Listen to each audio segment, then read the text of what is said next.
This conference will now be recorded.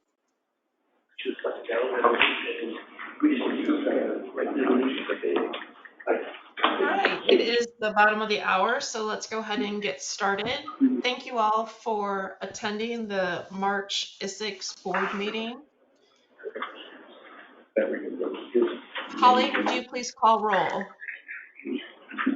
Okay. Wendy S. Travis Paula. Oh, Present. sorry, Wendy. Sorry. Nope, you're good. Go ahead. Travis Paula. Present. Communication Center, Warren County. Bridget Edson. Present, representing EMS, Chickasaw County EMS. Mindy Benson. Mindy Benson, present, representing Iowa Emergency Management Association. Michelle Bischoff. Present, representing Iowa Pro Chiefs. Curtis Wilton. Present, representing volunteer fire departments. David Ness. Municipal Police from Des Moines. Dan Schaefer. Present, Municipal Police, Lake City. Dan Fank. Present, representing Sheriff's Office, Worth County. Jeff Vandewater. Rhonda Broaddus. Anna Voss. Cindy Hike. Present, representing Iowa Health and Human Services. Dan Brown. Present, representing Iowa Department of Transportation. Michael Strausser. Present, representing Iowa Department of Natural Resources. Keith Hove. Present, Iowa Department of Public Safety. Patrick Updike. Present, Iowa Department of Corrections. Blake Jerushi. Jessica Turba. And do we have any legislative members on?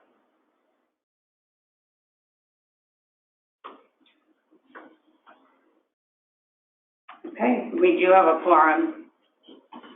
Fantastic. Thank you, Holly. Welcome everyone to our meeting. We will dive right into our agenda. I'll entertain an approval for today's agenda. So moved. Second by Second? Benson. Second by Thank Benson. you.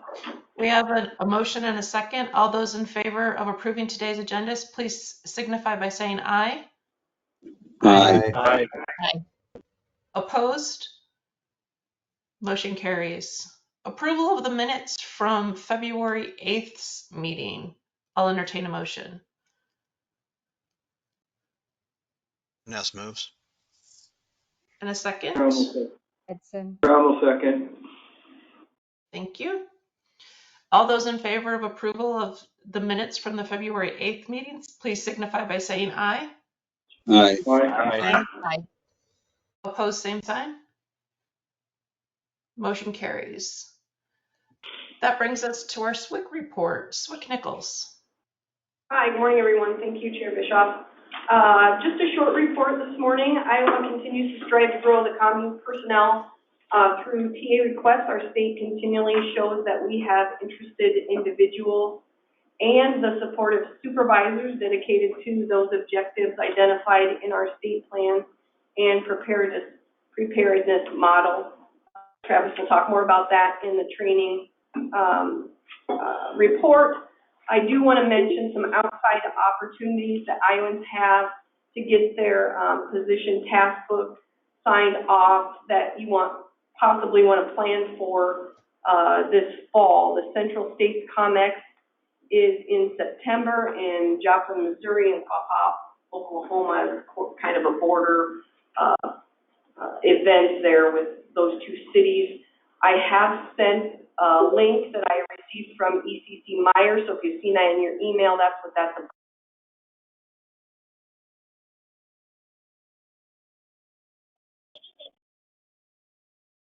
October of 2024, and they have graciously invited Iowans to attend if you would like to and have time in October when maybe some of the summer events here in Iowa have quieted down. So please, if you're interested, I can share that information with you also. As you know, Iowa is busy in the summer and the RAGBRAI route is out. Looks like it will be following a route along the southern tier of Iowa this year. So that will be interesting as that planning continues there. Happy to report that the Isicsb committees have put in so much effort in reviewing and revising the standards. You would have received some of those documents today in the package of materials. If you looked at them, you'll see a lot of red this month. We will ask that you take a little bit of time over the next 30 days or so to review some of those changes. Most of those are insignificant. I'll call them insignificant changes, even though it looks like a lot of markup. It really doesn't change what the standard is essentially saying. It's just cleaning them up a little bit. And what we're trying to do is make the language flow through the standards. So where it says name certain titles of people, that's what we're trying to cover through standards and such. If there's language in paragraphs that says essentially the same thing, we're cleaning that up. So thank you so very much for all the hard work and diligent discussion that's gone into that and those meetings. And then I'll just give a quick REM CDP update. We had a really good meeting with Polk County CMed coordination team yesterday and have worked on a plan to create an alternative to CMed for mass notification, working in conjunction with 7800 Interop and our grant Isicsb medical talk group for field to hospital communications. Probably some of you have seen a plan for that as the grant team and operations has worked on some ideas for that. Discussions have been productive and collaborative. Improving rural emergency medical communications is an important project, and I know that there's a desire to see action, which is inspiring, I think, to get this moving. So I think something will be happening soon, so continue to join those meetings and see what the discussion holds. The RIC 1 is a great place to get updates for that REM CDP project, as well as this meeting. And really, that's all I have on that grant at this point. We've been making those site visits to hospitals and EMS association meetings as we can across Region 1. Thank you for the time today, Chair Bishop. Great, thank you, Swick Nichols. Yeah, the work that's being done by the REM CDP team is outstanding. Really making progress and moving that rural communications and ambulance to hospital communications, moving that forward, really filling a gap that we currently are experiencing. So appreciate all of that work. The 911 Council report, Program Manager Darushi is on vacation, and I don't believe there is anyone to make a report from the 911 Council. Is anyone present to make that report? Very well, thank you. That brings us to the user group. Chair Hess. Good morning. The user group committee met on February 15th. Pretty much just business as usual, reviewed the applications that you will see later on the agenda. Other than that, we didn't have any other discussion. That's the end of my report. Great, thank you, Wendy, appreciate it. Are there any questions for the user group? That brings us to finance and Chair Brown. Thank you, Chair Bischoff. Finance Committee met on Tuesday, the 5th of March, and reviewed the numbers. Nothing out of the ordinary this month, a very standard month. And that's my report. Great. Thank you, Dan. Appreciate the efforts of the Finance Committee. Are there any questions for the Finance Committee? Governance, Chair Ness. Thank you, Chair. The Governance Committee met on Monday the 4th, and we reviewed a couple policies, one of which is put forward not for action today, as Haley described, but just as a FYI in case committees want to take a look at it in the next before the next meeting, when it will likely be an action item. The policy I'm referring to is the maintenance of alias list, and as the SWIC described, there were a couple outdated terms that have been simplified, and just some language cleanup. Some of the policies, as other groups have probably recognized, this one was adopted in 2017, and we know a fair bit more about the system today in 2023, and how we're managing aliases, etc. So that policy number is 2.2.0, and again, it's attached to the agenda today, not as a action item, but just for your information, giving committees and others an opportunity to provide feedback before the next meeting. That's the end of my report, unless there are questions. Great. Thank you, Dave. Appreciate the work that updating the policies. It's a solid action to keep those fresh. Are there any questions for governance? That brings us to operations and Chair Edson. Operations met last week. We went through 2 of our policies for review, plain language terminology, and then we combined 2 policies, transport and travel. They have similar missions when it comes to interoperability, and those were presented. Their standard 1.5.1, I believe, that will need a 30-day review comment. And then we worked through some information that the REM CDP group came forward with for their top group plan, and there will be more to come on that in the future. That's the end of my report. Great, thank you, Bridget. Are there any questions for operations?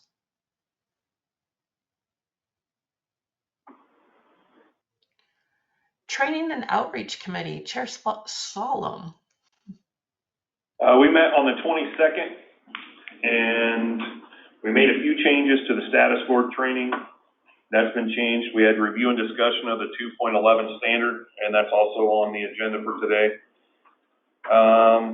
We also had initial discussions on preparing a module on patching and scanning. We're working on getting that put together. We'll have initial talks at our next meeting. We also did a skip review with SWIC Nichols and set timelines for those. I will be sending out the training that is online to all the PSAP directors. I'll email that out next week. So if you're on here, be looking for that in your inbox. Just a sheet that shows you where to go, what we have to offer, where to find it. And we also had the COMEX for Story County is back on, working with Chris Myers at CISA. It's going to be June 19th in Story County, so be looking for that. And I think that's all I got. Great, thank you, Travis. Are there any questions for training and operation? Or I'm sorry, training and outreach?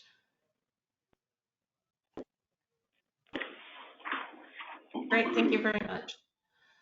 That brings us to technology. Chair Updike. Thanks. Good morning. Technology met on February 22nd and March 5th. Wrapped up the skip timelines with SWIC Nichols, and then shifted gears towards continued review of standards. 3.14.0 had no changes, so that got put back in the pool basically. So nothing for now on that one until the next review. 3 of the 6 standards that we worked on are on item 15, agenda 15. And then we turned our attention towards 3.11.0. And let me get that pulled up here. That is talk group site access and roaming. So we're planning on making some minor changes to that, but one of the another discussion that came up was paging to the Isicsb system. And so the plan is to hopefully work with the system administrators to develop some wording to go in 3.11.0 that addresses paging, but then develop a policy, or not a policy, but more of a standard, a separate standard that would fall in line with 3.11 that really gets into the nuts and bolts of paging over the Isicsb system, because it's, when I say paging, I guess it's probably more in line with staff alerting functions. So hopefully we can draft something up for that and get that pushed out in the future. But we just continue to work on this, and we'll update you as we progress. And that's all I have. Great, thank you, Patrick. Appreciate the efforts out of the technology committee. Are there any questions for technology?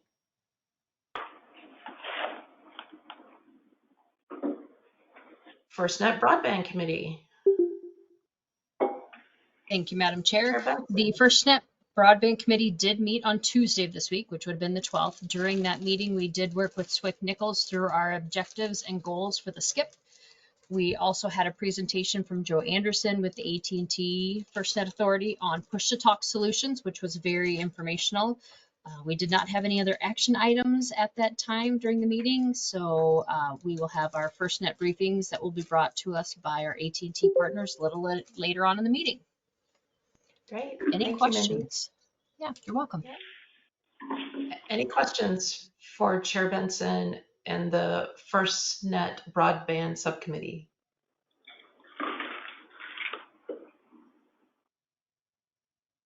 All right, that brings us to other reports and information sharing among board members. On the agenda, there is all of the policies that were included in your packet for the agenda.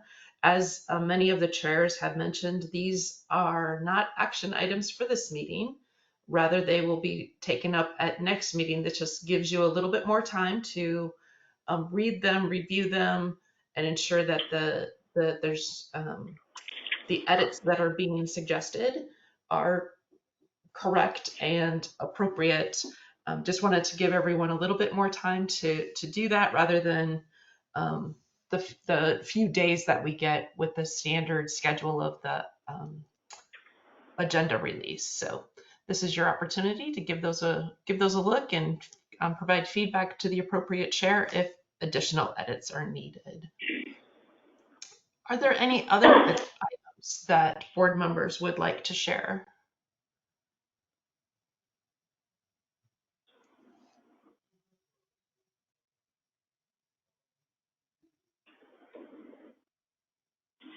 Hearing none, there is one other update. It's really kind of a lack of an update, but just information nonetheless.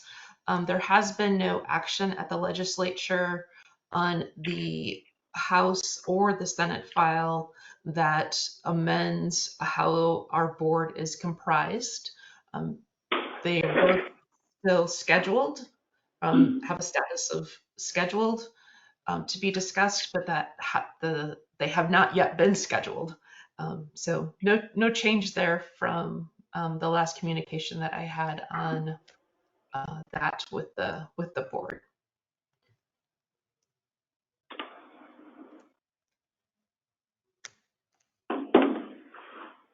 That brings us to the Isicsb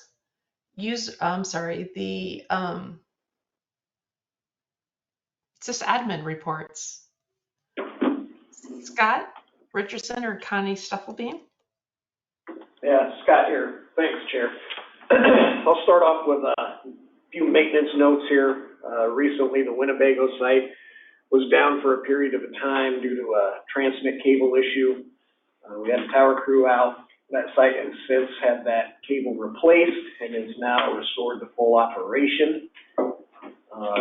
Also, the 2024 RF preventative maintenance schedule has started. Fremont was yesterday. Glenwood is currently undergoing maintenance today. Underwood is tomorrow. And then next week, there are 4 Mills County sites scheduled. That's all the notes I had for maintenance. Isicsb numbers for February 2024. Radios stand at 36,872. Talk groups are at 3,238, and our push to talks last month were 2.6 million. And that's all I had. Excellent. Thank you, Scott. Are there any questions for our system administrator?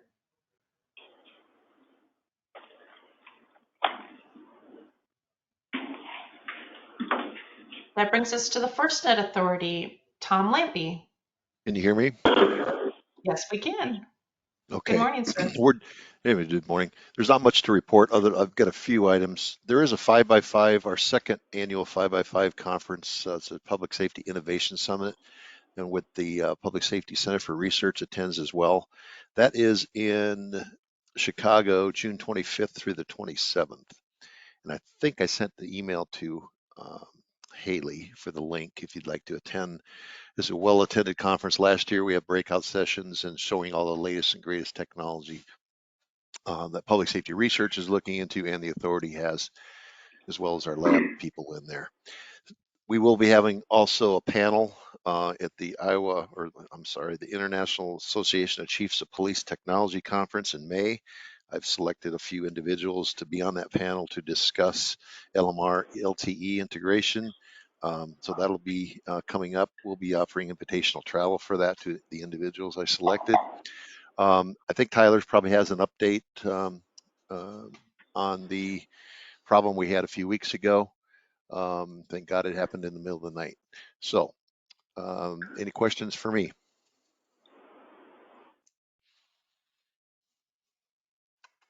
Great. Thank you, Tom. That's all I have. Thanks. Thank you very much.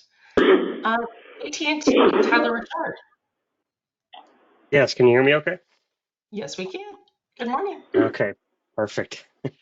Okay, so there were no additional macro site additions this last month. However, we did have a key addition to the network added over near the Iowa Speedway. The site that serves the Iowa Speedway was previously not Band 14 equipped. It was a legacy AT&T site. However, now, as of 2 weeks ago, Band 14 has been added to that site and now properly serves the Iowa Speedway. In years past, for the events and for various trainings that take place there, we had to roll in SATCOL trucks or additional assets to provide coverage there. So now I'm working with Jasper County Sheriff and Jasper County Emergency Management to do a preliminary test this season to make sure that it's being served adequately and we don't need to roll it deployable this time. Also kicking off conversations with this year's RAGBI planning with David and Bart, my counterparts in Eastern and Western Iowa. So those conversations will be fired up here at the end of the month, and we'll start planning for that event. So I think that's all for that report. In regards to the outage last week, our leadership did release an official statement covering the outage. You can see that on AT&T and FirstNet's website. But essentially, I'll break it down to the details. There was an outage identified in the wee hours of the night. That outage was determined to be a routing change that eliminated DNS access on our core network. And so steps were taken immediately to begin mitigating that outage, starting with the rollback of the changes that were made during the midnight update. Also, a couple of steps were taken for re-registrations, which were flooding in after the network was restored. So a lot of users, especially on the AT&T commercial side, began seeing their phones attempt to reconnect to the network with reduced data speeds, and then were immediately kicked back off. The reason for that is because FirstNet was prioritized in their re-registrations to the network over AT&T commercial users. So FirstNet's impact was fairly minimal. In the state of Iowa, I didn't have any impact longer than 90 minutes that I know of, that I've received reports of. However, the AT&T commercial side did experience an outage of a little over 2 hours. So obviously not something we want to be sharing, not something we want to be discussing, but it happens. We're still dealing with a terrestrial-based network, right? So steps are being taken in order to mitigate this process. One of them is our vetting process for processes and expanding rollout will be changing. We're going to integrate more machine learning into our rollout so that we can simulate the effects of rollout changes. This particular rollout was an attempt to employ a structure that would allow us to further expand our 5G across the nation. So those types of changes and rollouts will be mitigated through a machine learning process prior to rollout and vetted through that process prior to rollout to the AT&T or FirstNet core.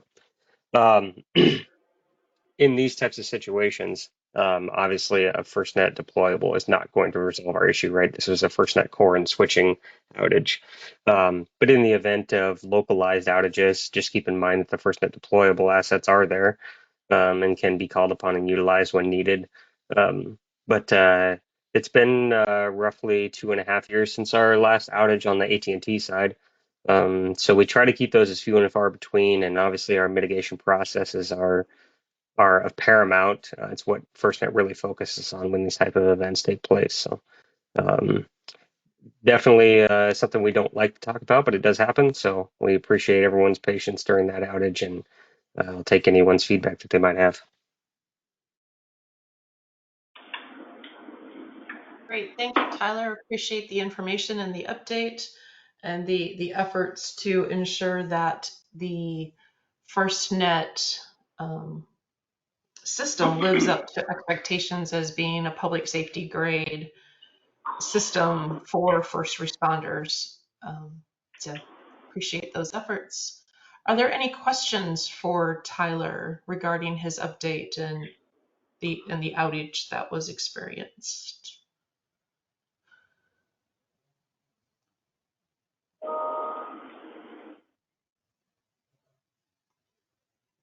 Great, thank you.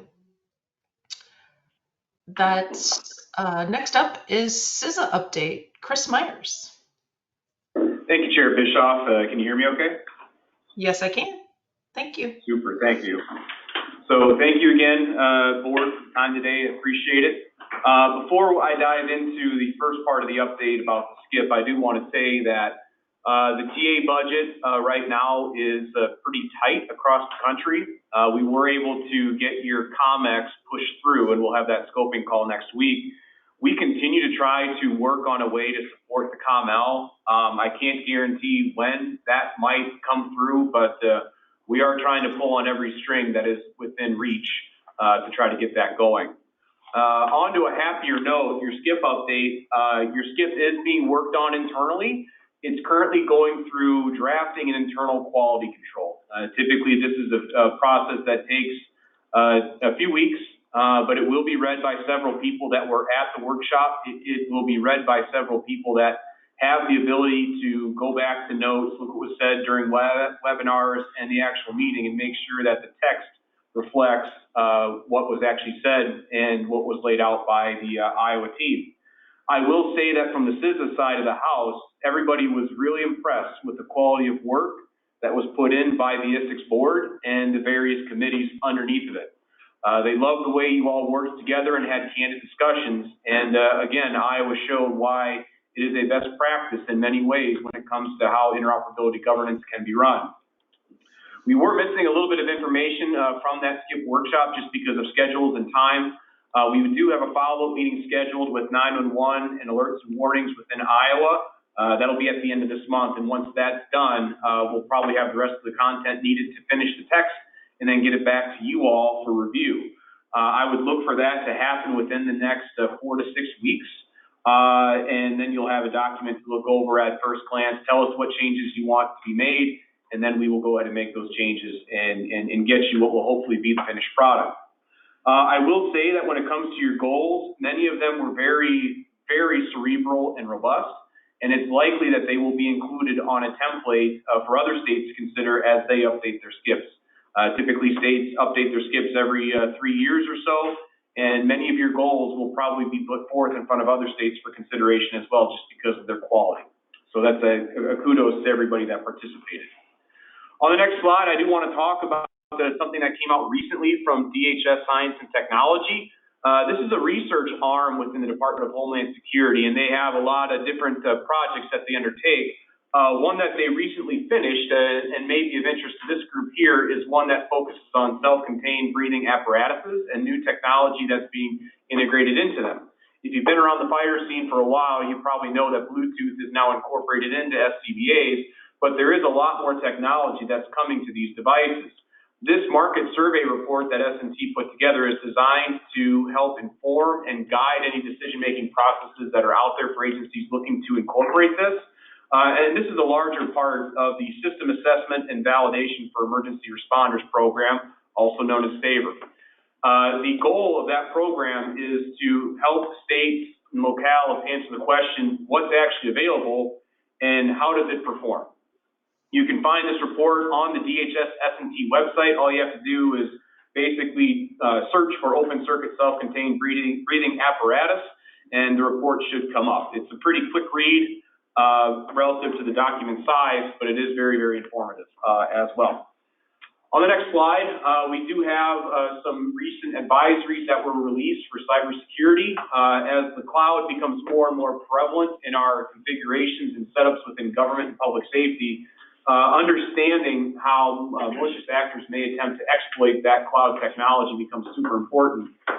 There's a joint effort among CISA, UK National Cybersecurity Center, and other US and international partners to put out a collective document that talks about cloud access and recent tactics, techniques, and procedures used by threat actors, such as APT-29, to try to get access to cloud environments. Now, why is that important? If you think about all the stuff that's on those clouds now for data, they are very attractive targets. So far, targeting has been observed for the aviation, education, law enforcement, state and local councils, government financial departments, and other military organizations, and that's just recently. That list will probably grow over time. This paper is available for download from the CISA website as well. You just want to search for it. All you have to do is search for the term at the bottom of the slide, and it should come up for you. This is a little bit of a longer read, but there is a lot of useful information within this one.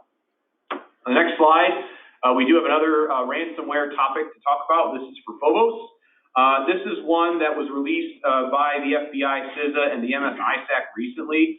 Phobos is a ransomware as a service type of thing. Basically, a malicious actor says, I want to deploy ransomware, but I don't have the means to do it myself, so they contract with someone that can do it for them. This cybersecurity advisory talks about Phobos specifically, especially when it comes to remote desktop protocols, which are used to gain remote access to computers. Phobos is something that tries to leverage that in a way that is malicious in nature. Some of the big things that you can do to secure your configurations today are outlined in this document as well, but it basically talks about securing any RDP access you have to your systems. A lot of vendors have RDP built into their products, so you want to be aware of that.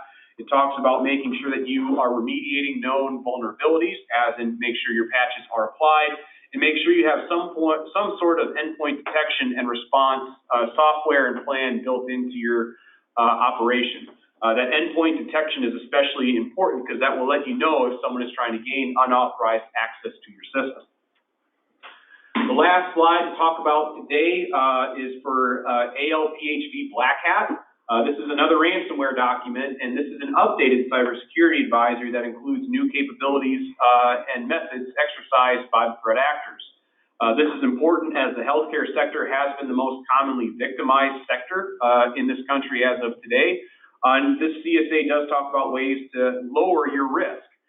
Basically, take inventory of assets and data to make sure you know what you have and make sure you know who is trying to access it. Make sure you apply your patches as always, but this is where multi-factor authentication becomes super important in that if you want to limit access to systems, multi-factor is a good way to do it. One final thing that is more so geared towards your IT people is to have a sit-down meeting with them and figure out what ports you need to exchange information and close the ones you don't need open. Open ports are a very easily exploitable vulnerability, and making sure that those are taken care of is an easy way to make sure your systems are solid. You can search for this as well on our website by just looking for ALPHV Black Cat, and that will bring it up for you. That is my report for the day, Chair Bischoff. I can go ahead and take any questions. Great, thank you, Chris. Appreciate all of the information. Are there any questions for Chris Myers?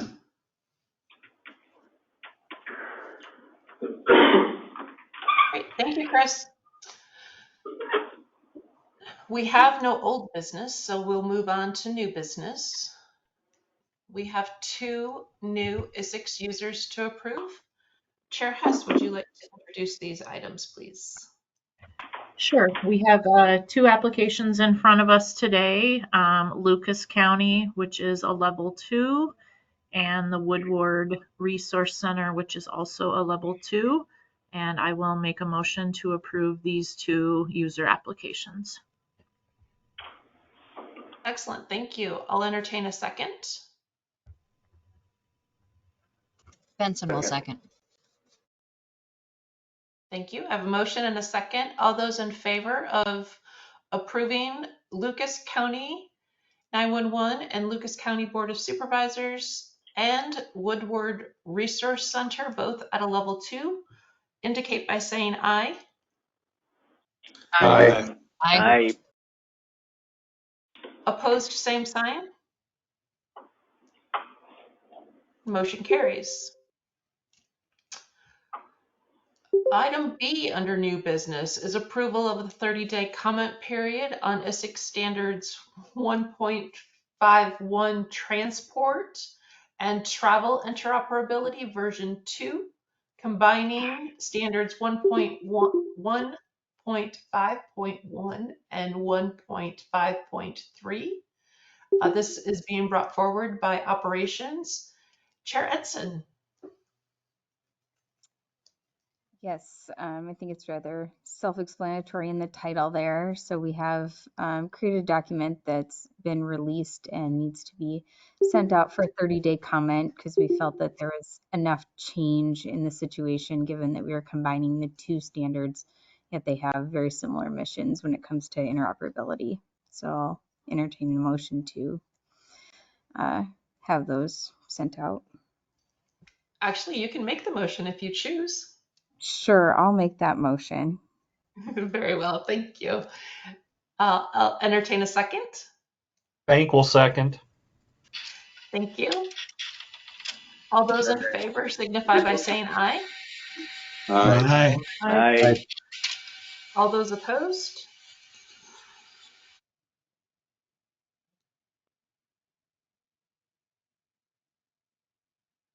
I just received a message that it looks like we've lost the room. Those in Adele.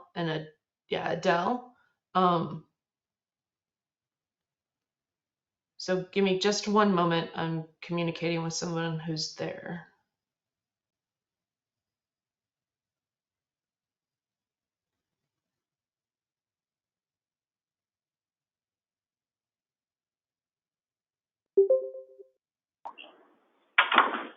Oh, and I think they're back.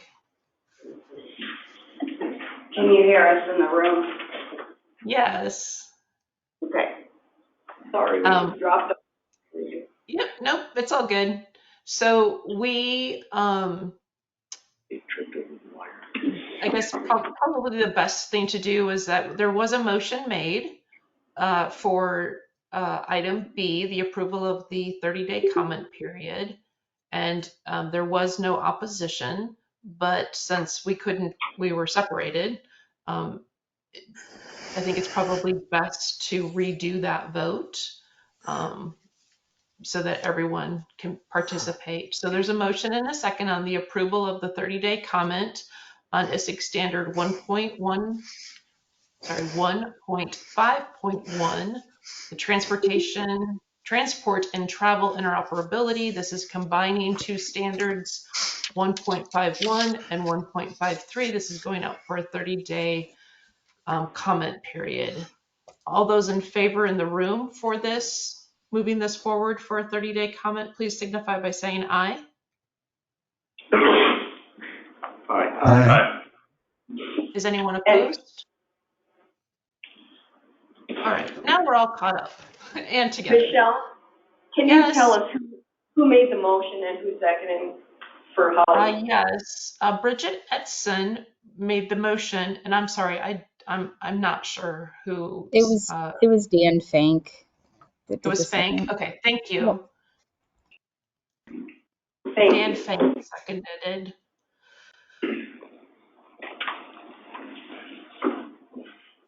That brings us to item C, approval of a 30-day comment on Isicsb standard 2.11.0, training Isicsb end users version 2. Chair Slalom, I'll let you introduce this. Well, I apologize if I can't get it to pull up and don't have it in front of me, but I know we removed some language towards the end as we didn't feel it related to the standard. And I can speak to it. So this was a standard that more significant changes were made. So we thought that this should probably have a 30-day comment period. There were some bullet points that were taken out, and it does change quite a bit of what the standard says. So if you, Holly, that you have it pulled up, if you scroll down to the bottom of it, a whole section of it has been taken out. Oh, this is the, hang on. Sorry, this is the difference. Is this the right one, 2.1? Yep. And because of the fact that it's significantly changed from what it originally was, and that the training committee, it's not necessarily changing what is going to be trained or being offered in training, because the bullet points that are being taken out, they're being offered in the modules. Yeah, there you go. So, Holly, go ahead and scroll all the way to the bottom. All these bullet points are taken out, but all of that stuff is offered in Radio Basics that's offered online. It's just not spelled out in the standard any longer, as the curriculum isn't listed. So the standard is being refurbished, and the curriculum isn't listed in the standard. The curriculum is listed online. If that makes sense to the committee, to the board, is there questions on the reason why this is out for a 30-day comment period? The training committee has decided that the curriculum shouldn't be the standard. The standard is, we're the training committee, we're going to train you, and the curriculum will be listed online.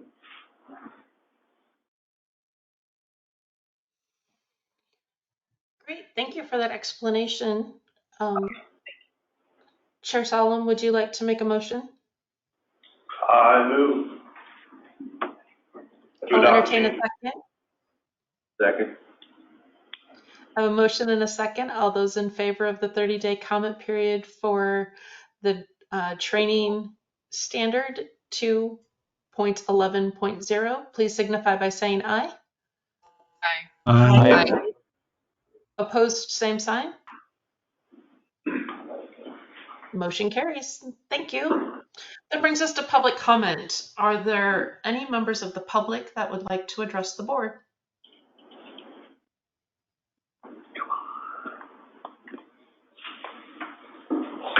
Hearing none, that brings us to adjournment. I'll entertain a motion for adjournment. So moved. Second? Second, Broadus. All those in favor of adjournment, please signify by saying aye. Aye. Aye. Excellent. We sit adjourned. Thank you all for your time and commitment to this effort.